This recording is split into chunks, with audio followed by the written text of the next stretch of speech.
Hi everyone, welcome to episode 3 of the Daily Objective. Apologies for this delay, technical problems. So today we have back in the show as a co-host Gloria Alvarez, political commentator and author. Hi Gloria.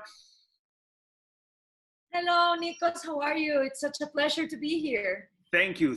And today we are discussing women and political leadership. So we have someone who should be a political leader, and I think you were into politics, but for some technical details, you couldn't run for office.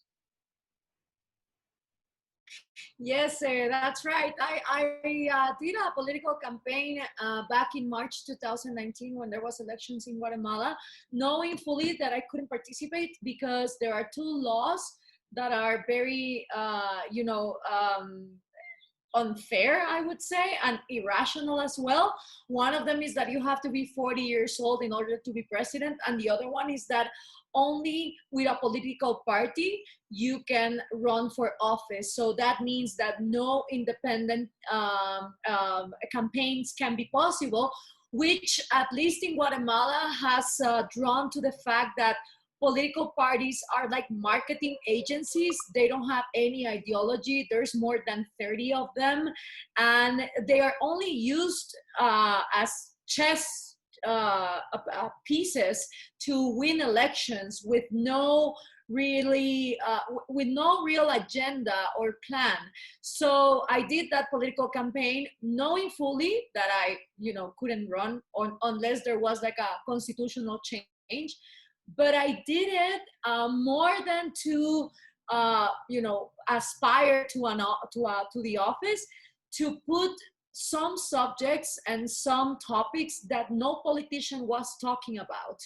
And I think that in that sense, I achieved my goal, especially between the young populations who were asking, how come someone that cannot run officially has a more a structured plan than all the people that are running for real? So that was good. So it was an educational campaign. That's good.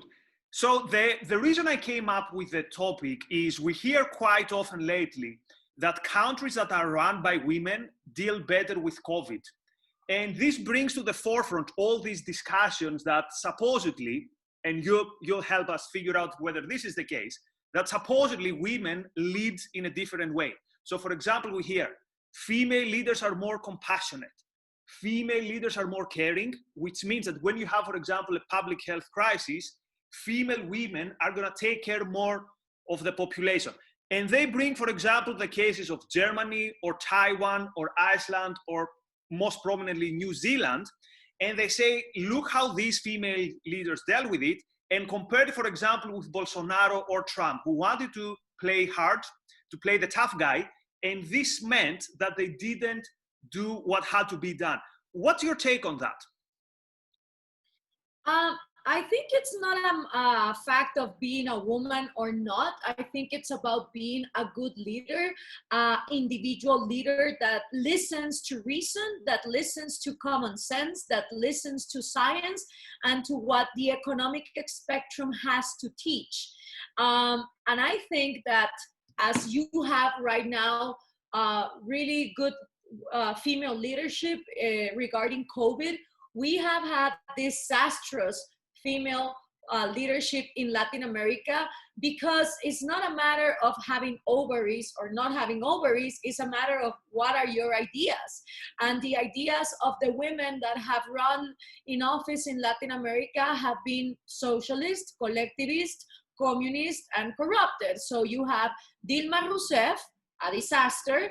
You have Cristina Kirchner, another disaster that drew Argentina into the worst economic crisis that they have had. You have Hillary Clinton, who is accused of several cases of corruption and using the Clinton Foundation to finance in Latin America different sectors of polarization and conflict.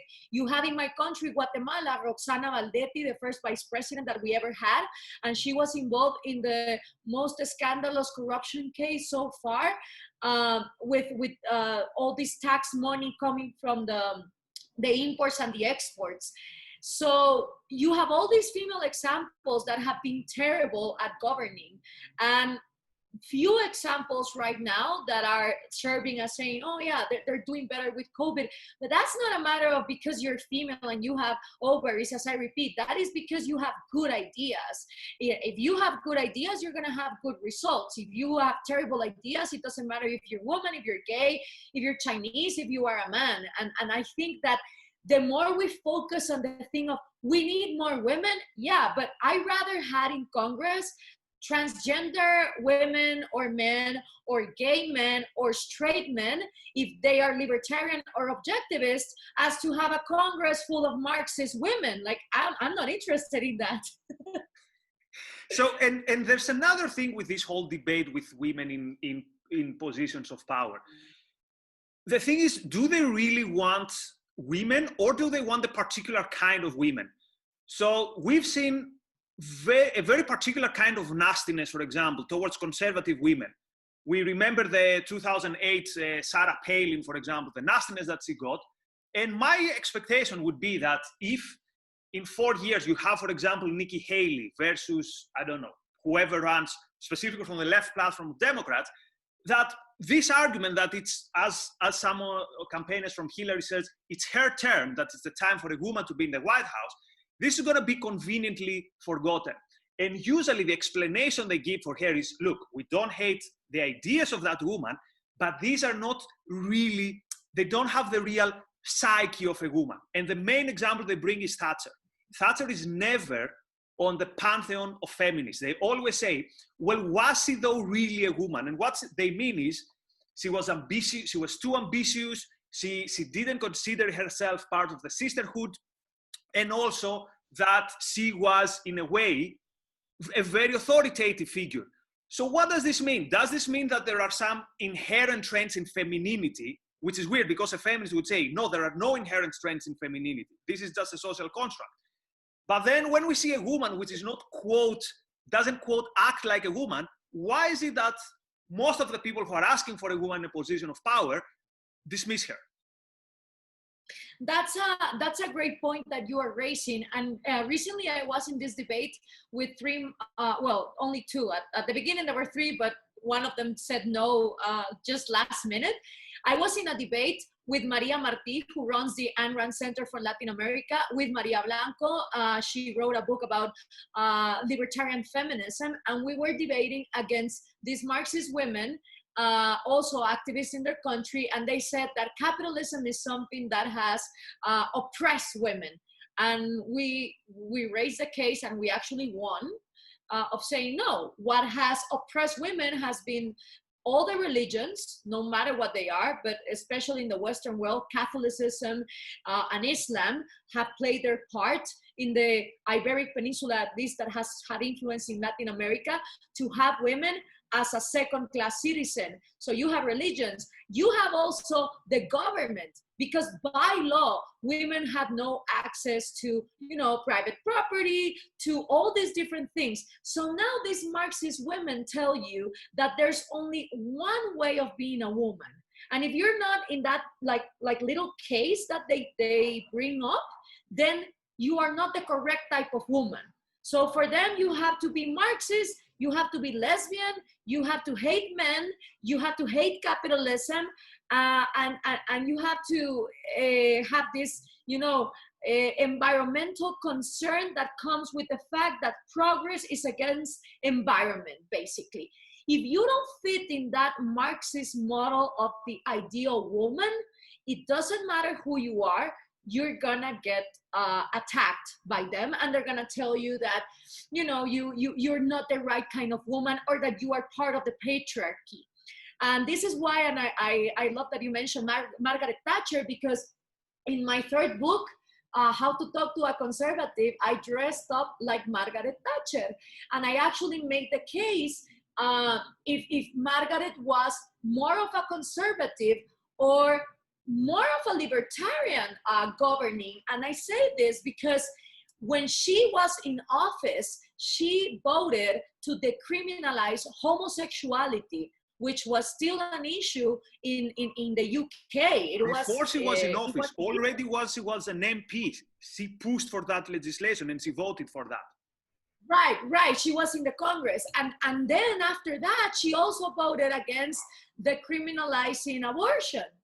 And I asked to myself, I don't see, not in the conservative right-wing spectrum of Latin America, women that would be so mentally advanced in these kind of ideas as Margaret Thatcher was.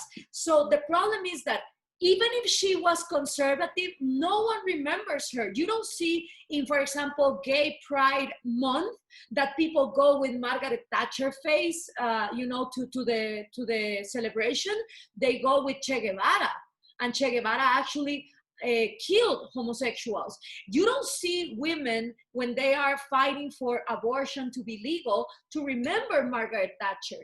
So my problem is that in the left wing of the spectrum, there's only one type of being a woman. And in this debate, we were talking about prostitution, and some of them said, well, there shouldn't be any prostitutes. And I said to them, see, this is your problem. You think that your way of thinking of a woman is the only way of being a woman. Whereas for libertarians or objectivists, a woman can be whatever the hell she wants, from a Catholic nun to a prostitute to a transgender boy to whatever the hell she wants, as long as she doesn't pretend that someone else has to pay or subsidize for the decisions that she has made as to how she wants to live. So I think that we are like the real freedom fighters. We are the ones that offer women the biggest spectrum on all the things that you can be. There's not just one conservative model of being a religious woman that obeys the husband, that has to have children, that abandons her career or her goals, and like the typical Latin American conservative girl that marries when she's in her teens or early 20s.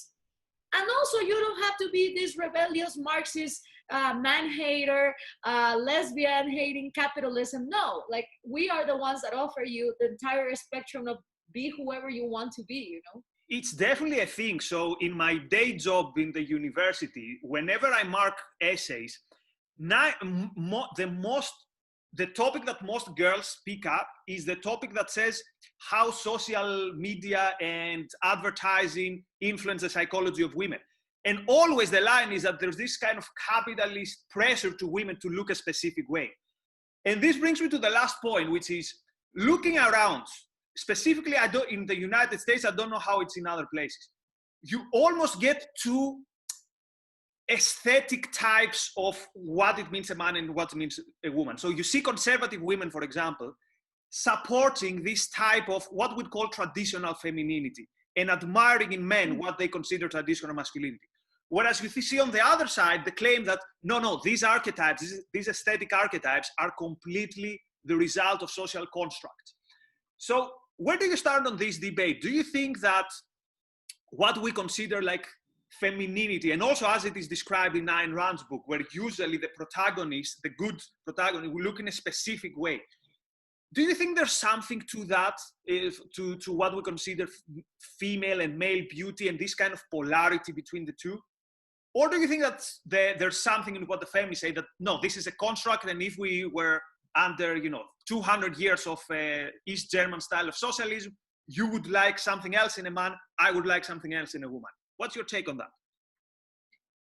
I think that if we read people like Steven Pinker or Yuval Harari in *Sapiens* or *The Blank Slate* or neuroscience studies, it is a scientific fact that there is something such as beauty and there's something such as ugliness. Now, beauty is portrayed in every skin color, in men and women. It doesn't mean the blonde bombshell. I'm not talking about that. You can be beautiful as an Indian woman, as a Chinese woman, but there is certain aesthetics as to how we, biologically respond as to beauty. And this is not economics talking. This is biology. This is science. This is sexuality. There's a lot of books that you can read on that. One of them, for example, is Why Women Have Sex. I super recommend it. I have it around here somewhere, and it's a study of what women find attractive in men, and it has evolutionary reasons as to protection of the offspring, but also, for example, women value sense of humor. Why? Because the man that had sense of humor in the tribe was most likely to get out of conflict without violence. So for women, sense of humor was highly valued because it meant that their offspring could live for more time. Also, like tone of voice, a face that is not too masculine because it sounds like threatening, but also not too feminine because it rings a bell of maternity and of nurturing. So they don't find that appealing. So if there is this on the side of the woman, and it's scientifically proven by evolutionary facts, of course there is on the other side what men find attractive or what other women find attractive within themselves when it's a lesbian case.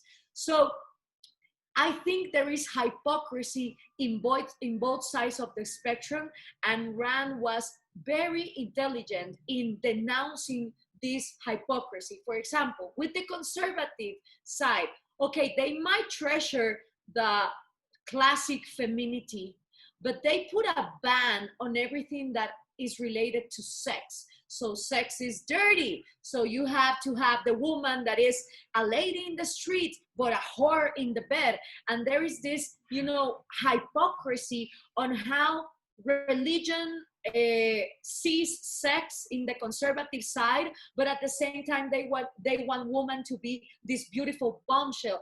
And this is very well explained in the new TV series The Loudest Voice, which explains the birth of Fox News and how Roger said we need to have women with legs, with beautiful blonde hair and beautiful makeup telling the news to all these conservatives, religious people who then say that sex is dirty. It's like this hypocrisy. It's and mind-body dichotomy, because it's basically saying there's one thing where what I'll have in my house, this dress with flowers, this woman walking in, and then because I have to be repressed, because what I really want, I can't want it, and then I'll go to this other place where I'll find this other archetype, but I can't have it both.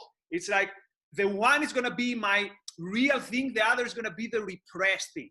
So last thing in the last 20 seconds as parting words, how can the movement, let's say, of freedom and reason, or the objectivist movement, a lot of people saying there's a women problem in the freedom movement, that there are too many men, not too many women. Why and how do we take more women on board?